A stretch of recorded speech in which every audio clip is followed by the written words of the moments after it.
Hello नमस्कार, मैं doctor Surendra कंसली ज्योतिष आचार्य ज्योतिष की इस नई श्रृंखला में आपका स्वागत करता हूं। दोस्तों, आज बात करने जा रहे हैं हम कुंभ राशि की, एक्वेरियस साइन की।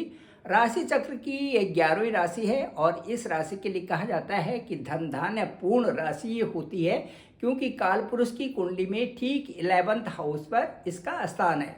11th हाउस हमारा इनकम से संबंधित होता है और इनकम का अर्थ ये है कि इस राशि वालों के लिए ये कहा गया है कि धीरे धीरे करके प्रोग्रेस करते हैं, लेकिन इनके पास भौतिकता की भी संपन्नता होती है और साथ साथ में एक अच्छे हायर स्टेटस को भी प्राप्त कर लेते हैं। चलिए, आज जो विशेष विश्लेषण है वो ये है कि इसी कुंभ राशि में ठीक दूसरे स्थान पर इस समय बुध जो मरकरी हैं वो रेट्रोगेट अवस्था में जाने वाले हैं।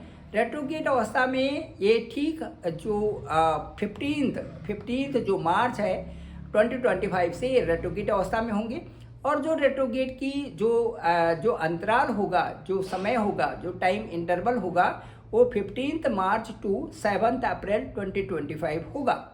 क्योंकि जो मरकरी हैं एक महत्वपूर्ण प्लेनेट हैं और इनके लिए इनकी जो प्लेसमेंट है, जो इनका जो स्थान है कुंभ राशि के लिए, वो एक तो 5th हाउस है और दूसरा 8th हाउस है।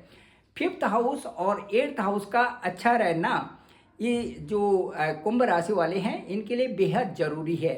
अब मैं आपको ये बताना चाहूँगा कि इस समय प्रेजेंट में ठीक कुंभ राशि के ऊपर शनि का ही गोचर चल रहा है और शनि यदि हम सैटर्न को लग्न मान के चलते हैं, कुंभ लग्न मान के चलते हैं, तो सैटर्न का गोचर ठीक 1st हाउस में इस समय कुंभ राशि वालों के लिए है। सैटर्न का गोचर जो 1st हाउस में ये कई तरह से जैसे एक सेल्फ रिफ्लेक्शन देता है। दूसरा, यहाँ पर एक रिस्पॉन्सिबिलिटीज जातक के ऊपर आती है। इसके साथ साथ में जो 1st हाउस है ये फोकस करता है आपकी पर्सनल ग्रोथ पे और उसके साथ साथ एक कुछ चैलेंजेस इसमें बनते हैं, जिसमें कि हम ये कह सकते हैं कि भाई कुछ अपॉर्चुनिटीज़ और कुछ ऐसे इस तरह से कुछ areas these areas are associated with individual identities.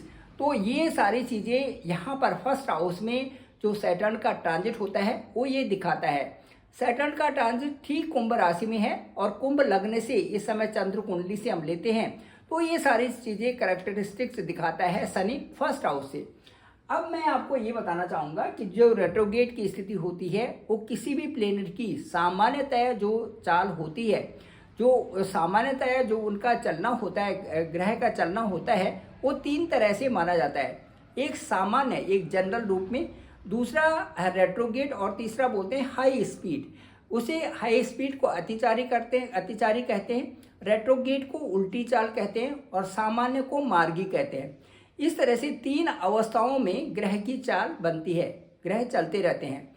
अब मैं ये बताऊंगा कि जो इस समय मरकरी हैं वो आपके ठीक 2nd हाउस में है और 2nd हाउस में वो रेट्रोगेट अवस्था में कल से होंगे। रेट्रोगेट अवस्था में यदि 2nd हाउस में यदि मरकरी होते हैं तो इनका क्या प्रभाव होता है। एक तो यहाँ पर जो 2nd हाउस है ये वेल्थ से संबंधित होता है, तो वेल्थ एंड वैल्यू के रूप में यहाँ पर कंसंट्रेट होता है। तो यहाँ पर जो बुध का यहाँ पर जाना है 2nd हाउस में, ये अच्छा इसलिए है कि ये 2nd हाउस है, धन का हाउस है, तो यहाँ पर बुध का बैठना अच्छा है। लेकिन कुछ कारणों से वो कुछ चैलेंजेस भी यहाँ पर बनेंगे, जैसे कम्युनिकेशन से संबंधित, फाइनेंस से संबंधित, रिलेशनशिप से संबंधित और कुछ प्रोग्रेस में कुछ डिले होना या पर्सनल ग्रोथ से संबंधित कुछ चैलेंजेस यहाँ पर बन सकते हैं मरकरी के यहाँ पर रेट्रोगेट होने से। अब यहाँ जो 2nd हाउस है ये यहाँ पर क्योंकि जो बुध हैं यहाँ पर नीच के हो जाते हैं, इसलिए ये सारी चीज़ें इनके साथ में अभी आ रही है। दूसरा मैं ये बताऊंगा, हालांकि ये पाइसेस ये जो है ये जो मीन राशि है यहाँ पे और स्थान बहुत अच्छा है, लेकिन यहाँ पर बुध का रेट्रोगेट होना, नीच की अवस्था वहाँ पर होना, नीच में वहाँ पर होना कुछ कारणों से कुछ चैलेंजेस जरूर दे देते हैं। अब मैं आपको बताऊंगा कि 2nd हाउस में जो प्लेसमेंट है इस समय राहु की भी है और राहु जो है हमेशा प्रबल इच्छाओं के लिए जाने जाते हैं। स्ट्रांग डिजायर के लिए राहु राहु को समझा जाता है। ये स्ट्रांग डिजायर किसके लिए होती है? वेल्थ के लिए। वेल्थ का मतलब है कि ये जो सेकंड हाउस है, कुंभ राशि वाले अपने बैंक बैलेंस को जरूर देखते रहते होंगे और बैंक बैलेंस में भी वो रोज ये देखते होंगे कि हाँ ठीक इतना थोड़ा सा ये बढ़ा या थोड़ा सा इस तरह से ये बढ़ रहा है या बैंक बैलेंस किसी तरह से कम भी हो रहा है, पैसे खर्च भी हो रहे हैं और पैसे आ भी रहे हैं। इस तरह की स्थिति बनी हुई है कुंभ राशि वालों के साथ में वर्तमान में। अब मैं ये कहना चाहूँगा कि यहीं पर वीनस भी है और वीनस को भी यदि देखा जाए तो वीनस भी कई तरह से आपको ये समझ सकते हैं कि वीनस वहाँ पर एग्जाल्टेड है सेकेंड हाउस में, क्योंकि पाइसेस की का हाउस है इसलिए वहाँ पर एग्जाल्टेड पोजीशन में वीनस है। वीनस के यहाँ पर बहुत अच्छे प्रभाव आपको यहाँ पर देखने को मिल रहे हैं कि जो आपके खर्चे भी हैं और साथ साथ में आपकी इनकम भी, वेल्थ भी यहाँ पर मिल रही है। तो ये सारी चीज़ें कुंडली में आपको ये स्पष्ट रूप से दिखाया जाता है, क्योंकि जो 12 अंक है, जो 12 है, ये हमारे 12th हाउस को भी डिनोट करता है और 12th हाउस जो है हमारी इच्छाओं से संबंधित भी है और खर्चों से संबंधित भी है। जो हमारे एक्सपेंडिचर्स हैं, जो हमारे एक्सपेंसेस हैं, वो हम 12th हाउस से भी लेके चलते हैं। और यहाँ पर धन स्थान से संबंध होने का मतलब ये है कि आपके पास क्रेडिट भी बैंक में आ रहा है लेकिन खर्चा भी आपके साथ में बना हुआ है। अब इसके साथ साथ में मैं आपको कहना चाहूँगा कि जो ये जो कुंभ राशि है, कुंभ राशि में इस समय की जो स्थिति है उसमें मुख्य रूप से जो कई तरह से रिलेटेड जो बकरी होने से, जो बुध के बकरी होने से जो हाउसेस जो इफेक्टेड हैं वो हैं 5th हाउस और 8th हाउस। 5th हाउस से संबंधित भी कह सकते हैं कि जो हायर स्टडी में है, जो किसी तरह से एग्ज़ाम की तैयारी कर रहे हैं, या कह सकते हैं कि जो जॉब के लिए कर रहे हैं या एग्ज़ाम्स में लगे हुए हैं, उनके लिए थोड़ा सा और ज़्यादा कंसंट्रेट की आवश्यकता यहाँ पर हो रही है।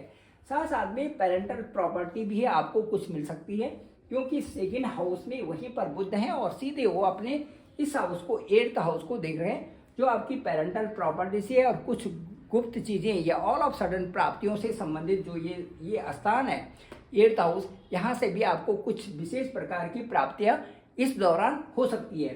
तो ये मैं ये कहना चाहूँगा कि जो 15 मार्च टू 7 अप्रैल है, यहाँ पर आपको जो बहुत अच्छा सा ध्यान रखना है वो ये है कि आपका जो धन है और जो वाणी है और उसके बाद जो आपका जो एक्सेप्टेंस है, जो आपका करियर है, जो ग्रोथ है, इसके तरफ आपको विशेष ध्यान रखना है। और जो विशेष रूप से वैसे तो आपके साथ भी इस समय हो ही रहा है कि आप अपनी वाणी पर संयमित ढंग से ये कंट्रोल बनाए हुए हैं और ये बहुत अच्छी बात भी है।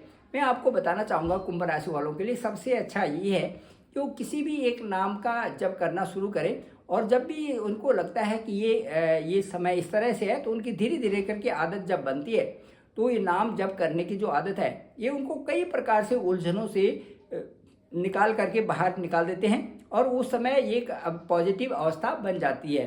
तो ज़रूर इनको कुंभ राशि वालों को नाम का जप करना चाहिए। नाम के जप करने से इनके चित्त जो मन है वो शांत रहता है, उसके साथ साथ अपने कार्यों में लगे रहते हैं, वो बहुत अच्छी बात है। Thank you very much. मैं डॉक्टर सुरेंद्र खंसली, ज्योतिष आचार्य। डिस्क्रिप्शन भी मेरा नंबर है 9868280191। आप डायरेक्ट मुझे कॉल भी कर सकते हैं। आपकी कुंडली में देखेंगे कि ग्रहों का गोचर कहाँ पर है, किस तरह से है, क्या प्रभाव डाल रहे हैं, साथ साथ में आपके लग्नेश कहाँ पर हैं, लग्नेश का क्या प्रभाव है और आपके जो इस समय जो मरकरी हैं, जो जुपिटर हैं, जो सैटर्न है, वो कौन सी स्थिति मजबूती बनाई हुई है और उससे आपके जो वर्तमान समय में क्या प्रभाव पड़ रहा है, इन सब पर ओवरफोन बात की जाएगी। मुझे लगता है कि जो भी मेरा अनुभव होगा मैं आपसे ज़रूर शेयर करूंगा और उसके साथ साथ में आपका कुंडली का विश्लेषण बहुत अच्छी संपूर्णता से जो भी मुझे अनुभव है उसके अनुसार हम जरूर ओवरफोन बात करेंगे। Thank you very much.